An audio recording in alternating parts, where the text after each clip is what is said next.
तब ये बोलो भैया तुरंत नहीं। आज को पढ़ते हैं और समझना शुरू करते हैं। बहुत कॉमन चीजें हैं, हमेशा ध्यान से आप पढ़ते रहें। शुरू करेंगे आज की क्लास को, ठीक है। तो आप सब लोग जानते हैं कि अगर हम बात करते हैं वेदों की, वेद का मतलब क्या होता है? नॉलेज, जो मैं आपको बताया। तो वेद का मतलब नॉलेज है। और जो वेद थे ये कितने प्रकार के हैं? ये 4 प्रकार। वेद कितने हैं भारत में? 4 प्रकार, ठीक है। 4 प्रकार कौन कौन से हैं? एक हमारा प्यारे बच्चे ऋग्वेद है। कौन सा? ऋग्वेद है। एक हमारा दोस्त सामवेद है। क्या बोलोगे? सामवेद है। एक कौन सा है हमारा? यजुर्वेद है। यजुर्वेद है, ठीक है। और एक है हमारा अथर्ववेद। क्या बोलोगे? अथर्ववेद है। अथर्ववेद जो सबसे बाद में लिखा गया, ये न्यूएस्ट है। और ऋग्वेद क्या है? वो ओल्डेस्ट। सबसे पुराना वेद कौन सा है? वो ऋग्वेद। और सबसे नया वेद कौन सा है? वो हमारा दोस्त कौन सा है? अथर्ववेद। ठीक है, आगे चलते हैं। आगे पढ़ेंगे प्यारे बच्चे। आगे क्या आता है आपका कि जो ऋग्वेद है इसके संकलन करता से मतलब किसने कंपाइल किया इस ऋषियों की वाणी को? ऋषियों ने जो कहा, तो कौन थे? वेद व्यास जी थे। क्या बोलते हैं इनको? कृष्ण द्वैपायन वेद व्यास, ये इनका पूरा नाम है। आप लोग याद रखेंगे सिर्फ वेद व्यास, ठीक है। सर ऊंचा बोलिए, मैं भैया बहुत तेज बोल रहा हूं। एक बार देखें फोन में चला करके मेरी आवाज ठीक आ रही है? देखो, ये एक फोन है जिसमें क्लास की आवाज देखो कितनी तेज आ रही है। संकलनकर्ता से मतलब किसने कंपाइल किया इस ऋषियों की वाणी को? ऋषियों ने जो कहा, तो कौन थे? समझ रहे? आप चेक कर लें, जो जो बच्चा लिख रहा है आप लोग अपने साउंड का देखें, आवाज एकदम ठीक आ रही है। देखेंगे ध्यान से। तो मैंने क्या बोला कि मंडल कितने हैं ऋग्वेद में? मंडल है आपके 10। जैसे किसी किताब में आप चैप्टर बना देते हैं, पूरी बुक में चैप्टर होते हैं, 10 चैप्टर, 20 चैप्टर, ठीक है। तो आप कहेंगे ऋग्वेद में मंडल है 10, अष्टक कितने हैं? 8 हैं। और शाखा कितनी है? शाखा कितनी है? शाखा है प्यारे बच्चे 5। कितनी शाखा है? 5 शाखा, ठीक है। और सूक्त कितने हैं? 1028 हैं। और ऋचाएं मंत्र कितने हैं? तो वो 10,532 है। इसके लिए कई बार आपको किताबों में कहीं पर 10,462 और कई बार यही संख्या 10,562 आपको देखने को मिलती है। अच्छा भैया जी, क्या पेपर में इससे कंफ्यूजन हो सकता है? कभी नहीं। जब कभी आपसे पूछेगा ऋचाओं की संख्या, तो वो देता है लगभग 10,000। लगभग आपसे पूछेगा प्यारे बच्चे 20,000, लगभग 4,000, लगभग 28,000। तो इसके नजदीक कभी संख्या पूछी नहीं जाती है और ना ही पूछी जाएगी। तो ऋचाएं या तो ये याद रखें या ये याद रखें, कोई एक नंबर याद रखें, ठीक है। 10,532 एकदम सही है। अच्छा, सूक्त की बात आती है प्यारे बच्चे। जो 1028 सूक्त हैं उनको बांटा गया है 2 हिस्सों में। 2 हिस्सों में किस किस में? साकल 1017, 1028 को बांटा गया है 1017 साकल। और प्यारे बच्चे जो बाल खिल्य हैं, बाल खिल्य को कितना रखा गया है? वो 11 है। कितने हैं? 11। ये बहुत स्पेशल जानकारी आपको याद नहीं रखनी है, आपको याद रखना है सूक्त की संख्या कितनी है। तो सूक्ता कितने हैं? 1028, 1028। ऋचाएं पूछे तो 10,532, ठीक है। मंत्र मंडल कितने हैं? 10 हैं। अष्टक कितने हैं? 8 हैं। शाखा कितनी है? 5 है, ठीक है। आगे आए, चलोगे। एक बच्चे ने बड़ा अच्छा क्वेश्चन पूछा है। रामू सिंह जी कह रहे हैं हमको कैसे पता ये चला ये साक्ष्य किस काल के हैं? जैसे हमने बोला ये ऋग्वेदिक काल है, तो प्यारे बच्चे हर चीज की, जो मैंने बोला ना, मूल प्रतिलिपियां आज भी हैं ऋग्वेद की, भंडारकर इंस्टीट्यूट में रखी हुई हैं। तो किसी भी चीज से पता लगाया जा सकता है वो कितना पुराना है दोस्त, ठीक है। आगे आए। शब्द कितने लिखे हुए हैं इसमें? शब्द की बात करते हैं। शब्द कितने लिखे हुए हैं? 1.5 लाख शब्द लिखे हुए हैं। कितने बोलोगे? ऋग्वेद में शब्द कितने हैं? 1.5 लाख शब्द हैं, ठीक है। पढ़ने वाला कौन कहलाता है? जो ऋग्वेद की रचनाओं को पढ़ता है, ठीक है।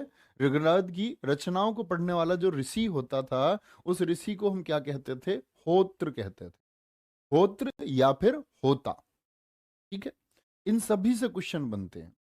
अभी मैंने आपको बताया जो ऋग्वेद है उसमें मंडल कितने हैं दोस्त?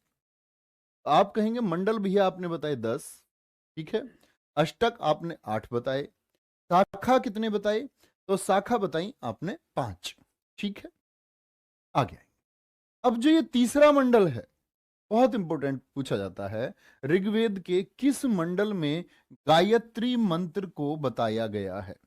तो कौन से मंडल में है गायत्री मंत्र? तीसरे मंडल में, थर्ड में, ठीक है। कौन से भगवान जी के लिए है? सूर्य देवता के लिए समर्पित है। और कौन से ऋषि ने लिखा था गायत्री मंत्र? जानते हो ना, ओम भूर्श्वाहा, ये आपने सभी ने सुना होगा। तो ये गायत्री मंत्र बहुत प्रसिद्ध है, जो कॉम्पिटिटिव एग्जाम्स में लगातार पूछा जाता है, ऋषि विश्वामित्र द्वारा लिखा गया, ठीक है।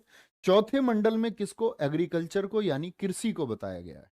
और जब कृषि को बताया तो यहीं से पता चला प्यारे बच्चे, एक व्यक्ति पृथुवेन्य, पृथुवेन्य पुरुष के बारे में पता चलता है। इसके बारे में? पृथुवेन्य पुरुष के बारे में। अब आप कहेंगे भैया ये पृथुवेन्य कौन है? बारे में पता चलता है। तो पृथुवेन्य वो व्यक्ति है जिसका ऋग्वेद में जिक्र आया है, और इसी को भारत का पहला कृषि इंजीनियर हम बोलते हैं, एग्रीकल्चर इंजीनियर। भारत का पहला कृषि इंजीनियर जिसको खेती का ज्ञान था, भारत का पहला कृषि इंजीनियर, एग्रीकल्चर इंजीनियर। भारत का पहला कृषि इंजीनियर किसको कहा गया है? तो वो पृथुवेन्य है। तो पृथुवेन्य का जिक्र कौन से वेद में मिलता है? ऋग्वेद, यजुर्वेद, सामवेद या फिर अथर्ववेद बोलेंगे? तो आप कहेंगे भैया ऋग्वेद में। क्या बोलेंगे? ऋग्वेद में, ठीक है। कोई परेशानी इतनी बात में? चलोगे। ये पूछ रहे ओमवीर चौधरी जी, जादू टोना किस में है? आएगा भैया जादू टोना भी। तुमको किसी के ऊपर करना है क्या? चलोगे, आगे पढ़ेंगे। नहीं प्यारे बच्चे, आप इस पे ध्यान न लगाएं, गायत्री मंत्र क्या है, आप बोलोगे मंडल क्या है, इन सब चीजों का अगर मैं एक्सप्लेनेशन आपको करूंगा तो एक दिन में शायद आप मंडल ही पढ़ पाएंगे कि मंडल क्या है। तो आप सिर्फ नाम से अपना अर्थ जोड़ें कि मंडल कितने रखे गए हैं। कभी आप यूपीएससी की तैयारी करेंगे तो तब बताएंगे, ठीक है। कोई दिक्कत? अब हम बात करने लगे साकल क्या है, बाल खिल्ले क्या है, तो उससे आपका कोई लेना देना नहीं है, क्योंकि अभी आपको गायत्री मंत्र की भी पूर्ण जानकारी नहीं होगी कि गायत्री मंत्र क्यों बोलते हैं, हम उसके बारे में क्यों बात करें, ठीक है। ये आपकी खुद की रिसर्च की चीजें हैं, ये इनका कॉम्पिटिटिव एग्जाम से कोई मतलब नहीं है। जब आपको इनके बारे में जानना हो तो रिसर्च, ठीक है। कोई दिक्कत? अब ध्यान से एक बार आंखें बंद करें और सोचें मैंने क्या बोला। तीसरे मंडल में क्या बताया मैंने आपको? तीसरे मंडल में दोस्त मैंने बताया आपको कि भैया गायत्री मंत्र है, ऋषि विश्वामित्र द्वारा लिखा गया है, इनके लिए भगवान सूर्य के लिए समर्पित, ठीक है। चौथे मंडल में क्या है? कृषि को बताया गया है, और कृषि से हमको कौन से व्यक्ति का पता चलता है? पृथुवेन्य, जिसको भारत का पहला कृषि इंजीनियर कहा गया है, ठीक है। इसको ब्लॉक करो, इसका कोर्स खत्म करके इसको वापस करो। सर जी संडे में क्लास चलेगी नहीं, इसका कोर्स एंड करो। हाँ, और इनको जो है इनके पैसे रिफंड करवा। चलो ठीक है, अब संडे में क्लास चलेगी, पता चल गया। मैं कह रहा हूँ भैया आपके घर की जिम्मेदारी आपके पास है, खुद को यहाँ फोकस रखो। क्या हम पढ़ रहे हैं? संडे क्लास होगी, मंडे होगी, नहीं होगी, तो आपको संडे को पता चल जाएगा। रोज तुम क्लास करो तो तुमको पता चले कि क्लास मंडे टू सैटरडे है, ठीक है। आया मजा? अब सातवें मंडल में क्या है? 10 राज युद्ध का वर्णन दिया गया है। एक इसको एंड करो, ये बच्चे को क्लास से इसका कोर्स वापस करो, खत्म। गरीब आदमी इसने नाम लिख रखा है। इनका कहना है सर पीडीएफ से बिल्कुल समझ में नहीं आता है। तो मेरे दोस्त आपको पढ़ना नहीं चाहिए, क्योंकि अक्षर बराबर अक्षर होता है। विजयी मैं अपने हाथ से लिखूं तो भी ऐसा ही लिखा जाएगा, और 2 महीने में सिलेबस खत्म करना ये आयोग की गलती है, आपकी गलती नहीं है, ना मेरी गलती है। आयोग आपको अगर 4 महीने 6 महीने का समय देता तो मैं यही इतिहास आपको 100 क्लासेस में करा रहा होता, ठीक है। कोई दिक्कत? हालांकि मैं इसके बारे में आपको समझा चुका हूं, आज अंतिम बार समझा रहा हूं दोस्त कि भैया ये आपके दिमाग का सिर्फ एक मिथ है, बल्कि आप कभी तैयारी करेंगे ना, जो अच्छे छात्र हैं वो सिर्फ किताबों से और पीडीएफ से ही पढ़ते हैं, ठीक है। वो हाथ से लिखा, हाथ से चित्र बनाया, उसका कोई मतलब नहीं हो। ठीक है, आप हाथ से हर्ट का चिन्ह बनाएं या फिर उसको छिपा छिपाया एक हृदय यहां पर फोटो ले हर्ट का, वो ज्यादा बेहतर है। ठीक है, आगे चल। कोई भी ऐसा डिस्टर्बिंग एलिमेंट है, इधर उधर की बात करता है, उसका कोर्स ब्लॉक करो, और अब के वालों को पैसे मत वापस देना। ठीक है, ये पढ़ने वाले बच्चों को यहां रहने दो बस, जो मेहनती हैं, जो कुछ करना चाहते हैं जिन। ऐसे ही प्यारे बच्चे, तीसरा पढ़ा आपने, फिर आपने चौथा पढ़ा दोस्त। अब आते हैं हम सेवंथ, सातवें मंडल में है दसराग युद्ध का वर्णन। दसराग युद्ध क्या था? तो रावी नदी पर एक युद्ध लड़ा गया था, दसराग युद्ध। इस दसराग युद्ध में दरअसल में क्या हुआ, एक तरफ तो थे राजा सुदास। कौन थे? राजा सुदास थे, और राजा सुदास के खिलाफ थे 10 राजा। कौन थे इनके खिलाफ? 10 राजा, 10 किंग। और इसीलिए इसको कहा गया 10 राग का युद्ध। 10 राज भी कहते हैं, 10 राज्य भी कहते हैं। अब यहां इंपॉर्टेंट बात है कि जीता कौन? तो क्या बोलेंगे? राजा सुदास विजयी हुए। और राजा सुदास के जो पुरोहित थे, पुरोहित समझते हैं? पुरोहित होते हैं राजा जिससे सलाह लेते थे, राजा जिससे सलाह लेते थे कि भाई क्या किया जाए। राजा ऐसे ही नहीं चलते थे युद्ध के लिए, पहले पूछते थे जी कब युद्ध लड़ना सही होगा। ज्योतिष में बड़ा विश्वास रखते थे लोग। तो इनके पुरोहित थे राजा वशिष्ठ, और बाकी के जो 10 राजा थे, इनकी तरफ ऋषि थे विश्वामित्र। समझ रहे हो, ऋषियों का झगड़ा हो गया ये। दरअसल में झगड़े का कारण था कि ऋषि विश्वामित्र ये पुरोहित हुआ करते थे पहले, किसके? राजा सुदास के। लेकिन सुदास जी ने अपने पुरोहित चेंज कर लिए, मतलब वो ब्राह्मण चेंज कर लिया जिससे सलाह लेते थे। तो विश्वामित्र को हटा करके किसको रख लिया? वशिष्ठ को। तो विश्वामित्र जी तो नाराज हो गए। उन्होंने बाकी हिंदुस्तान के जो उस समय के 10 राजा थे उनको इकट्ठा किया और बोले राजा सुदास को हराना है, राजा सुदास को हराना है। लेकिन राजा सुदास को हरा नहीं पाए। बात समझे? आगे चलेंगे। 8वें मंडल में क्या है? हस्तलिखित रचनाओं के बारे में वर्णन है कि हाथ से ये रचनाएं कैसे लिखी गई। जैसे हमारा बच्चा भी कह रहा था एक हाथ से लिखने के लिए। ठीक है, विकास सिंह कह रहे सर आप अच्छा पढ़ाते हो और पीडीएफ भी शॉर्ट में, फॉर्म से सही में मजा आ गया, बहुत बढ़िया। हाँ, मैंने चीजें आपके लिए ही ऑर्गेनाइज की हुई। ये बैच में पढ़ा चुका हूं, आप उनसे पूछें हाकी बैच वाले बच्चों से, ये मेरी ही लिखी हुई चीजें हैं। मैंने अपने हाथ से बच्चों को लिखाई थी ये चीजें। अब वो मॉडिफाइड चीजें मैं आपके सामने पेश कर रहा हूं, आपके लिए और ज्यादा मेहनत की गई है। बोलेंगे इसमें कई लोगों की मेहनत शामिल है, जो क्लास टाइप करते हैं उनकी मेहनत, उनके इसमें 2 घंटे जा रहे हैं दोस्त, आप ही के लिए किया जा रहा है। क्या बोलेंगे? हस्तलिखित रचनाओं के बारे में वर्णन, और क्या बोलेंगे? खिल कहा जाता है। और एक और बात तुम्हें अंतिम बार में बता दूं कि इस तरह की बातें मैं करता नहीं हूं। जितनी समय मैंने आपका ये ले लिया 5-10 मिनट, मैं इसमें बिल्कुल विश्वास नहीं रखता कि मैं बेकार बच्चों के कमेंट्स के जवाब दूं। तो आगे बैच खत्म हो जाएगा, आप ऐसी उम्मीद मत रखना। ठीक है, अच्छे बच्चे मैं अपना आप समझ जाऊंगा जिसका प्रश्न क्या होगा। 8वें मंडल में हस्तलिखित रचनाओं के बारे में, और कई बार प्यारे बच्चे क्वेश्चन पूछा जाता है कि हस्तलिखित रचनाओं को, जो ऋग्वेद की हस्तलिखित हाथ से लिखी हुई रचनाएं हैं, उनको क्या कहा जाता है? उनको खिल कहा जाता है। क्या कहा जाता है? खिल कहा जाता है। ठीक है, 9वें मंडल में क्या है? सोम देवता, इनके देवता थे सोम देवता के बारे में हमको उल्लेख मिलता है। किसमें? 9वें मंडल में। ये बहुत इंपॉर्टेंट बात है, और याद रख लेना, यहां पर एक बात नोट करना कि प्रत्येक मंडल का मंत्र, प्रत्येक मंडल का जो मंत्र है, सोम देवता वाले के पास लिखना, प्रत्येक मंडल का मंत्र अग्नि देवता से शुरू होता है। इससे शुरू होता है प्यारे बच्चे, अग्नि देवता के नाम से शुरू होता है। कुछ बच्चे ये सोचते होंगे इनकी राइटिंग अच्छी नहीं होगी इसलिए पीडीएफ से पढ़ा रहे हैं। मतलब काम चला हुआ है, ना ज्यादा अच्छी ना ज्यादा बेकार। लेकिन लिख लेता हूं मैं। ठीक है, तो प्रत्येक मंडल का मंत्र किससे शुरू होता है? वो अग्नि देवता से शुरू होता है। ठीक है, अग्नि देवता से। आगे चलिए, जो 10वां मंडल है ये मोस्ट इंपोर्टेंट है। 10वें मंडल में प्यारे बच्चे 10वें मंडल में जाति व्यवस्था को बताया गया है।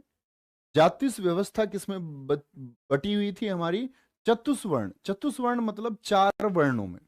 कल मैंने आपको बताया ब्राह्मण का अर्थ क्या होता है, जो शिक्षा से संबंध रखता हो। क्षत्रिय का मतलब मैंने कल आपको समझाया, जो रक्षा करे।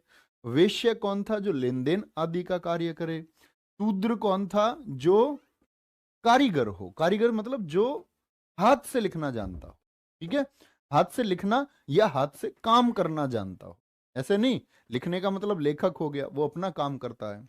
छैनी हथौड़े वाला अपना काम करता है। किसान अपना काम करता है, ठीक है?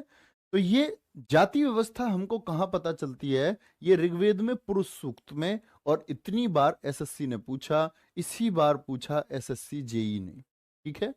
एसएससी जेई ने 2021 में यही पूछा है प्यारे बच्चे, कि जो जाति व्यवस्था है, बस उन्होंने थोड़ा सा अंतर दिया। चतुस्वर्ण तो वर्ण तो है, तो उन्होंने बोला प्रथम बार वर्ण का उल्लेख। नोट करेंगे, प्रथम बार वर्ण का उल्लेख, या वर्ण के बारे में। वर्ण मतलब कि 4 हिस्सों में बटा हुआ था समाज। प्रथम बार वर्ण का उल्लेख किसमें? पुरुष सूक्त में मिलता है। इसमें मिलेगा, पुरुष सूक्त में मिलता है।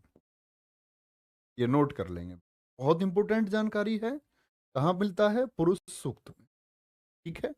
आगे आते हैं, इनके जो कर्तव्य हैं, ये लोग क्या करते थे कि भाई ब्राह्मण का कार्य क्या है, ब्राह्मण का कार्य क्या है, वैश्य का कार्य क्या है, क्षत्रिय का कार्य क्या है। ये सारा हमारा एक ग्रंथ है, धर्म सूत्र। तो इनके कर्तव्य, जो इनकी ड्यूटीज हैं, इनकी ड्यूटीज कहां बताई गई हैं? वो धर्म सूत्र में बताई गई, ठीक है? कोई दिक्कत? बहुत बढ़िया पीयूष बाबू, बहुत बढ़िया। चलो, पीयूष बाबू कह रहे हैं कि ऊपर दिखाएंगे, ब्राह्मण परम पुरुष के मुंह से, क्षत्रिय भुजाओं से, वैश्य जांघों से और शूद्र पैरों से निकले, ठीक है? ये आपका ऋग्वेद में कहीं इसका वर्णन नहीं मिलता। ये अन्य जो रचनाएं ना बहुत सारे लोगों ने की, वहां से इसका उल्लेख मिलता है। ऋग्वेद में ऐसी बात दोस्त कहीं भी नहीं की गई है, ठीक है? कहीं पर भी नहीं की गई है। चलो, अब ऋग्वेद का उपवेद कौन सा है? वो आयुर्वेद है, समझना।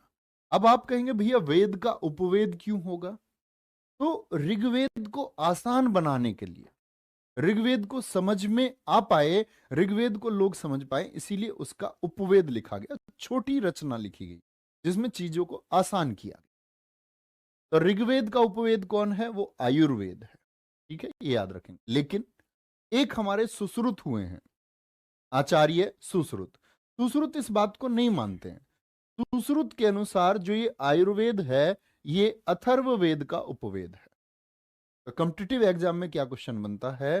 सुश्रुत के अनुसार, सुश्रुत के अनुसार जो आयुर्वेद है ये किसका उपवेद है? तो आप कहेंगे भैया जी ये उपवेद है हमारा किसका? सुश्रुत के अनुसार अथर्ववेद का। लेकिन दरअसल में बाकी सब के अनुसार तो शुद्ध मान्य क्या हो गया? मान्यता किसको देंगे हम? जो बाकी सब ने माना, तो बाकी सब मानते हैं ऋग्वेद का ही है आयुर्वेद, ठीक है? तो उपवेद समझ गए। किसी वेद को समझने के लिए जो रचना की जाए वो उपवेद है, ठीक है? आगे ऋग्वेद की रचना पूर्व वैदिक काल में हुई, ये हम पढ़ चुके। मैंने वैदिक काल में ही आपको ये बता दिया था। अच्छा, जो ऋग्वेद का समय था तो वैदिक काल में कौन कौन सी चीजों की खोज हुई थी? लोहा और तमाकू, ठीक है? तो लोहे की खोज हुई, लेकिन तमाकू का ज्ञान नहीं था। सबसे इंपॉर्टेंट बात है कि जो ऋग्वेदिक काल समाज था, जो आज का ये नशा है, ये तमाकू का इनको नॉलेज नहीं था, तमाकू का ज्ञान नहीं था। तो भैया आज तो बहुत तमाकू है भारत में, हर किसी को देखो चौथा आदमी गुटखा खाता है। ये तमाकू कहां से आया? तो ये तमाकू मैं आपको बताऊंगा। मध्यकालीन भारत में अकबर अपने दरबार में बैठा हुआ होगा, पुर्तगाल से एक व्यक्ति आएगा बर्नील, और अकबर को गिफ्ट करेगा आकर के तमाकू, ये लो जी तमाकू खा लो। समझ रहे हैं? तो पहली बार हमारे देश में जो टबैको, जिसको तंबाकू आप कहते हैं, ये किसने इंट्रोड्यूस कराया? ये पुर्तगालियों ने इंट्रोड्यूस कराया, ठीक है? बिल्कुल रवि चाहर जी, बहुत शानदार। कोई दिक्कत इतनी बात में? आगे चलते। अब आते हैं उत्तर वैदिक काल की तरफ। पूर्व वैदिक काल का टाइम पीरियड बताओ एक बार। तो पूर्व वैदिक काल था आपका 1500 बीसी से लेकर के 1000, और प्यारे बच्चे उत्तर वैदिक काल था 1000 से लेकर के 600 बीसी। ये टाइम हम पहले बांट चुके। अच्छा, उत्तर वैदिक काल में वेद त्रयी, इसकी रचना हुई है वेद त्रयी, यानी कुछ पार्ट तो ऋग्वेद का, कुछ पार्ट ऋग्वेद का, सामवेद का और यजुर्वेद का। तो पूछा जाता तीन वेद यानी वेद त्रयी, इकट्ठे तीन वेदों को रखा गया है। अब यहां इंपॉर्टेंट बात आएगी जी, चौथा वेद क्यों नहीं है इसमें? क्योंकि जो श्रेष्ठ वेद है, जो सबसे लोकप्रिय वेद है, जो लोगों के लिए जिसमें लिखा गया, वो अथर्ववेद। तो अथर्ववेद इसमें क्या है, शामिल नहीं है। क्या बोलोगे? अथर्ववेद, क्योंकि ये बहुत बाद में लिखा गया है, बहुत बाद में लिखा गया है। इसमें लोगों के बारे में लिखा गया है, जादू टोना, वशीकरण, ठीक है, और खोया हुआ प्यार वापस कैसे पाएं, सौतन से छुटकारा, मतलब मजाक की चीज है, ठीक है, डोंट बी सीरियस। तो ये अथर्ववेद मतलब घरेलू चीजों के बारे में जो उपाय हैं, वो सब किसमें? अथर्ववेद में बताए गए। तो वो सबसे बाद में लिखा गया, वो नया है, एकदम न्यू, लोकप्रिय इसीलिए क्योंकि उसमें चीजें ही ऐसी हैं। लोगों को ऋग्वेद समझ में नहीं आएगा, वो समझ में आ जाएगा कि पड़ोसी घर में झगड़ा कैसे करवाएं। आ जाओ, अब आते हैं हम, दूसरा वेद है सामवेद। सामवेद ठीक है सर, पुर्तगाली पहले इंडिया पर राज करते थे। प्यारे बच्चे, पुर्तगाली भी आएंगे, उनके बारे में वहां पढ़ेंगे, है ना। चलो, सामवेद। अब आप कहेंगे सामवेद में संगीत का जनक कहते हैं, यानी संगीत का प्रयोग हुआ। तो आपके दिमाग में फिर प्रश्न आएगा कि ऋग्वेद में क्या है फिर भैया? तो ऋग्वेद में देवताओं से प्रार्थनाएं हैं। ऋग्वेद में क्या किया गया है? देवताओं की स्तुति में लिखा गया। स्तुति मतलब पूजा में, हे परम परमेश्वर। तो भगवान जी की स्तुति में जो कुछ भी लिखा गया है वो क्या है? वो ऋग्वेद में। सामवेद में संगीत, स्वरों का पहला प्रयोग सामवेद में हुआ। स्वर, स्वर जानते हैं? जैसे आपने अगर हिंदी में पढ़ा होगा, ए आ, हिंदी भाषा में 11 स्वर होते हैं। ए आ, ई, दीर्घ ई, उ, दीर्घ उ, ठीक है। फिर आपका री आ जाता है, स्वर है। ए, दीर्घ ए होता है। ओ, दीर्घ ओ होता है। तो ये 11 स्वर जो हैं, इनका प्रयोग कहां पर हुआ? आप कहेंगे भैया जी सामवेद में हुआ। तो मोस्ट इंपोर्टेंट है कि संगीत से संबंध किस वेद का है प्यारे बच्चे? वो सामवेद का है, ठीक है। सामवेद को पढ़ने वाले को क्या बोलते हैं? उद्गाता। और अभी मैंने बताया ऋग्वेद को पढ़ने वाले को क्या बोलते थे?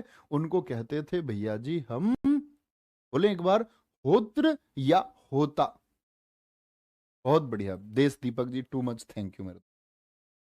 देखो ऐसा होता है, हम लोगों को क्या मिलता है, नो डाउट आप लोग नौकरी करोगे, आप पैसे कमाओगे, अपने घर की स्थिति को संभालने के लिए आप हर वो कार्य करेंगे जो संभव है। यही कार्य हम करते हैं। बस इतना होगा कि शायद किसी को पैसे कम, किसी को ज्यादा, लेकिन एक चीज हमारे तुम्हारे बीच की बॉन्डिंग को दर्शाती है, आपकी पॉजिटिवनेस। आप कितने पॉजिटिव हैं वो हमको उतना ही पॉजिटिव करता है। कल आप नौकरी पर रहोगे, आप सीमा की रक्षा कर रहे हैं, आप अपना काम कर रहे हो बहुत अच्छे से, बहुत मन से, दिल से, सब कुछ छोड़ छाड़ के, घर परिवार। अब एकदम से मैं आपके पास आता हूं वहीं बॉर्डर पर, और मैं कहता हूं यार तुम क्या कर रहे हो? तुम्हारे अफसर आएंगे, सीनियर ऑफिसर, वो तुमको डांट देंगे, नाराजगी होगी। वहीं तुम्हारे काम को लेकर के तुम्हारे सीनियर ऑफिसर आकर के जब तुम्हारी पीठ थपथपाएंगे और वो कहेंगे वाह, जैसे तुम्हारे नाम पढ़ता हूं मैं कुछ, भारती, मोहित, सचिन यादव, निखिल चौधरी, तुमने क्या शानदार काम किया, तो फक्र महसूस। ये पॉजिटिव कमेंट्स होते हैं जो हमको ऊर्जा देते हैं। इसके लिए हर उस बच्चे को थैंक यू है जो इस काम को जानता है। उपवेद, उपवेद है गंधर्व वेद। उपवेद क्या है? और मैं पूरे स्टाफ की तरफ से सब लोगों से रिक्वेस्ट करता हूँ, कुछ अध्यापक ऐसे होते हैं जैसे शुरुआत होती है नहीं, तो कुछ बच्चों को इतना भी नहीं पता होता कि भाई उनको कॉपरेट करना है। अध्यापक है, अध्ययन करके ही आए होंगे, दुनिया में कोई भी व्यक्ति विशेष नहीं होता। कोई भी व्यक्ति परिपूर्ण नहीं होता उसमें, उन टीचर्स में कमी निकालते हैं बहुत सारे बच्चे। मैं देखता हूँ टेलीग्राम में कोई किसी टीचर के लिए लिख देता है कि मुझे उनका समझ में नहीं आ रहा है, मुझे ये समझ में नहीं आ रहा, मुझे ये समझ में नहीं। तो दैट्स योर प्रॉब्लम, वो आपकी परेशानी है ना, आप उसके लिए व्यक्ति पर प्रश्न चिन्ह नहीं लगा सकते। तो मैं आप लोगों से रिक्वेस्ट करता हूँ, आप इस तरह की चीजों को प्रसारित ना करें। ही पॉजिटिव, आपके पास तक पॉजिटिव पहुंचेगा। सुधार की जरूरत मेरे दोस्त आपको है, हमको क्या सुधार की जरूरत नहीं है वो हम जानते हैं, और हम हमेशा करेंगे आप लोगों को, है ना। तो अपना ये कुछ चीजें हैं जो हमारे जीवन में जरूरी है, पढ़ाई लिखाई सब करेंगे, एसएससी जीडी में सब सेलेक्ट हो जाएंगे। बी ए काम पर्सन, एक शांत व्यक्ति और एक अच्छा व्यक्ति अपने जिंदगी में होना, ये सबसे बड़ी कमाई होती है। तो आप सबसे अच्छे बनिए। कूड़ा करकट सब जगह बहुत भरा पड़ा है, कीचड़ बहुत है, आपको कीचड़ नहीं बनना है। बी ए लोटस, बी ए कमल, एक कमल बनो तुम। वापस आएंगे तो उपवेद, उपवेद क्या है, वो गंधर्व वेद है, ठीक है। यानी कि सामवेद को समझने के लिए, सामवेद को समझने के लिए गंधर्व वेद लिखा गया। संकलनकर्ता कौन है, भरत मुनि है, ठीक है, भरत मुनि जी ने इसको लिखा। ऐसे ही आते हैं यजुर्वेद पर। यजुर्वेद का संबंध किससे है, यज्ञ से, कर्मकांडों से। गद्य और पद्य दोनों में है, यानी प्रोज में और वर्स, यानी प्रोज और पोएट्री दोनों में है। अब यहां पर इंपॉर्टेंट बात यह आती है प्यारे बच्चे कि गद्य और पद्य दोनों में कैसे लिख दिया। तो यहां पर अगर मैं बात करूं किसकी, यजुर्वेद की, तो याद रख लेना यजुर्वेद दो भागों में बटा हुआ है। जो प्यारे बच्चे हमारा यजुर्वेद है, यजुर्वेद दो भागों में बटा हुआ है। कितने में बटा हुआ है, दो भागों में बटा हुआ है। और वो दो भाग कौन कौन से हैं, एक है शुक्ल यजुर्वेद, शुक्ल यजुर्वेद, ठीक है, और एक है हमारा कृष्ण यजुर्वेद। शुक्ल बोले तो सफेद, जब चंद्रमा अपने उजाले की तरफ पड़ता है जैसे शुक्ल पक्ष। कृष्ण पक्ष, जब चंद्रमा घटता हुआ चला जाता है, विलुप्त हो जाता है, यानी कि अमावस्या की तरफ जब चंद्रमा चलता है, चंद्रमा पहले बड़ा साइज होता है, फिर घटता घटता चला जाता है, अमावस्या आ जाती है, फिर बढ़ता बढ़ता चला जाता है तो पूरा चंद्रमा हो जाता है पूर्णिमा। तो ये सफेद है, उजाला। कृष्ण मतलब काला। तो प्यारे बच्चे जो ये शुक्ल यजुर्वेद है, इसको हम वाजश्नेयी, क्या बोलोगे, वाजश्नेयी संहिता भी कहते हैं। शुक्ल को क्या बोलते हैं, वाजस्नेयी संहिता भी कहते हैं, ये याद रखें, ठीक है। अब बात आई कि दो भागों में तो बटा हुआ है, फिर गद्य में कौन सा है, जो प्रोज में है, जो गद्य में है वो कौन सा है, वो कृष्ण है, और जो पद्य में है वो शुक्ल है। पद्य में कौन सा है, वो शुक्ल है, ठीक है। अच्छा, अब यहां पर एक लाइन लिखी हुई है आगे, चंपू काव्य। तो ये मैंने आपको पीछे भी बताया, जब कोई रचना ऐसी हो जो गद्य और पद्य में लिखी गई हो तो उसको चंपू भी बोलते। बहुत सारे लेखकों ने लिखा है चंपू में, वो लिखते हैं गद्य भी और कविता के रूप में भी बीच में शामिल कर देते हैं, ये चंपू हो जाता। तो पूछे कौन सा ऐसा है, कौन सा ऐसा आपका वेद है जो चंपू में लिखा गया है, तो क्या बोलेंगे भैया जी, वो यजुर्वेद। पढ़ने वाला अर्धव्यू कहलाता है, पढ़ने वाला क्या होता है, अर्धव्यू कहलाता है। और उपवेद क्या है, ये धनुर्वेद है। यानी इसको समझने के लिए जो लिखा गया वो धनुर्वेद को लिखा, ठीक है। संकलनकर्ता कौन है इसके, ऋषि विश्वामित्र। कौन है, ऋषि विश्वामित्र, ठीक है जी। आगे चले, अब आते हैं अथर्ववेद। तो याद रख लेना इसको ब्रह्मवेद बोलते हैं, सबसे नया वेद और सबसे लोकप्रिय वेद भी लिखना। सबसे फेमस कौन सा है, सबसे लोकप्रिय वेद किसको कहा जाता है, श्रेष्ठ वेद भी लिखना, सबसे लोकप्रिय वेद, फिर लिखना श्रेष्ठ वेद किसको कहा जाता है, श्रेष्ठ वेद। इसमें लोगों के बारे में बताया गया, क्या, जादू टोना, वशीकरण, कृषि को प्रभावित करने वाले कीट, कौन से ऐसे थे जो कृषि को प्रभावित करते थे, और आपका औषधियों के बारे में, औषधि बोले तो चिकित्सा के बारे में, ठीक है। भैया जी संकलनकर्ता क्या होता है? संकलन मतलब प्यारे बच्चे इकट्ठा करने वाला, जो कंपाइल करे। जैसे मैं आपको इसका एक बहुत अच्छा उदाहरण देता हूं, संकलनकर्ता क्या होता है कि कबीर दास जी थे। कबीर दास जी अपनी पूरी जिंदगी उन्होंने कुछ लिखा नहीं, वो सिर्फ बोलते रहे। लेकिन उनके एक शिष्य थे जो उनको बड़े ध्यान से सुनते थे कि गुरुजी क्या कह रहे हैं। उनका नाम था धर्मदास। तो धर्मदास ने कबीर दास जी की वाणी का संग्रह किया और रचनाएं लिख दी 3, साखी, सबद, रमैनी। कबीरदास जी की 3 रचनाएं हैं, अगर नहीं पढ़ी हैं तो जाने। साखी, सबद, रमैनी, ये तीनों कबीरदास जी ने नहीं लिखी, ये उनके किसी शिष्य ने, जिनका नाम था धर्मदास, उन्होंने लिखी। ऐसे ही वेदों की वाणी कहा जाता है कि ये ईश्वर की वाणी है। और ईश्वर की वाणी को किसके द्वारा? ऋषियों के आत्मज्ञान के द्वारा। जब ऋषियों को ज्ञान हुआ तो उन्होंने इसको लिखा, उसको बोलते हैं हम संकलन करता।